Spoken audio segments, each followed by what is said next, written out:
Bonjour à tous et bienvenue dans ce nouveau podcast de Tesla Magazine. Aujourd'hui, nous allons parler des bornes de recharge.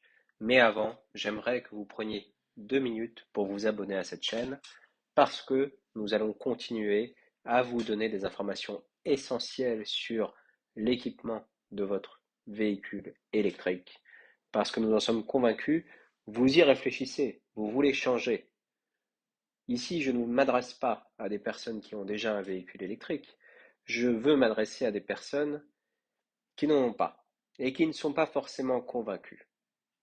Donc la question est de vous abonner ou non à cette chaîne si vous voulez vous instruire, vous cultiver, aller sur des territoires qui ne sont pas forcément les vôtres, mais découvrir surtout une nouvelle façon de conduire et surtout la conduite de demain. Parce que vous le savez, les ZFE arrivent, les restrictions arrivent, même si vous avez acquis un véhicule hybride, vous pourrez demain peut-être être pénalisé. Donc il est essentiel de s'informer et essentiel de s'abonner aux chaînes qui vous apportent un contenu essentiel.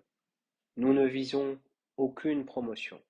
Nous ne visons aucun développement irrationnel. Nous sommes présents depuis 8 ans et nous développons avec vous un média d'information dédié aux véhicules électriques pour faciliter ce passage qui est compliqué. Et même si nous faisons la promotion d'une motorisation, nous allons détailler pas à pas les étapes de l'installation de la borne de recharge. En tout cas, les étapes qui doivent vous occuper et les étapes qui doivent être essentielles pour vous lorsque vous avez acquis votre véhicule électrique. Voilà. Parce que l'étape essentielle, la première, c'est celle-là. C'est acquérir votre véhicule électrique. Vous pouvez vous prééquiper si vous êtes une entreprise, si vous êtes un centre commercial, que vous souhaitez ouvrir et accueillir un nouveau service. Ça, il n'y a aucun problème. Mais si vous êtes un particulier, je vous conseillerais d'au moins faire l'acte d'achat de votre véhicule électrique. Parce qu'entre l'achat et la livraison, il va bien se passer 3 mois. Donc pendant ces 3 mois, vous serez à même d'installer ou de faire installer cette borne de recharge. Donc l'étape numéro 1, pour récapituler, c'est bien sûr d'acquérir votre véhicule électrique ou de planifier votre projet d'électrification pour votre société ou pour votre espace dont vous êtes propriétaire. Très important. Donc l'étape numéro 2, ensuite, vient la sélection de l'artisan ou de la société vers laquelle vous allez vous tourner. C'est essentiel. Pourquoi? Parce que si le travail est mal fait, si l'installation n'est pas aux normes, n'est pas conforme, n'est pas adaptée à votre abonnement énergétique, vous serez déçu. Pire que ça, vous aurez payé pour rien. Donc il est essentiel de s'entourer du meilleur acteur. Et pour nous, et là c'est un parti pris, et nous en avons pris beaucoup depuis la création de Tesla Magazine, le parti pris est de raisonner local. En effet, lorsque vous installez une borne de recharge, que ce soit à votre domicile ou pour votre société, vous aurez impérativement besoin de maintenance, pour 2 raisons. La première, parce que c'est un outil informatique, il peut tomber en panne, c'est un produit, et également c'est un outil que si vous bénéficiez de la prime à devenir, vous aurez nécessairement besoin d'adjoindre une offre de maintenance. Et la maintenance est opérée par un installateur. Est-ce que vous voulez qu'il se déplace à chaque fois 250 km loin, près de chez vous? Je ne pense pas que ce soit la vision ou la vôtre. Donc, préférez assurément un soutien local. Pour cela, rien de plus simple. Nous ne faisons la promotion d'aucune société. Nous réalisons un benchmark régulier de tous les installateurs et de toutes les sociétés qui viennent sur le marché de la borne de recharge.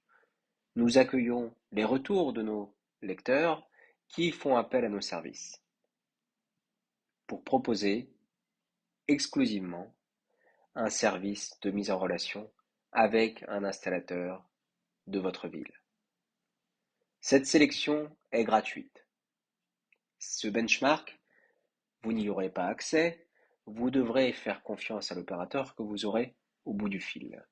Notre engagement, c'est bien sûr de travailler avec vous.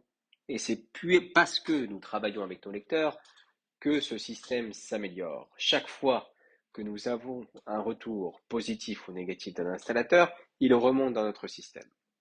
Donc vous pouvez être assuré que vous soyez une société, un gestionnaire des achats, un DAF, quelqu'un qui a des responsabilités dans ce projet d'électrification, vous pouvez être assuré que nous traitons ce sujet à cœur et qu'il nous importe d'avoir des retours extrêmement positifs des installateurs pour les conserver dans notre système. Ceci étant dit, quelle est la dernière étape?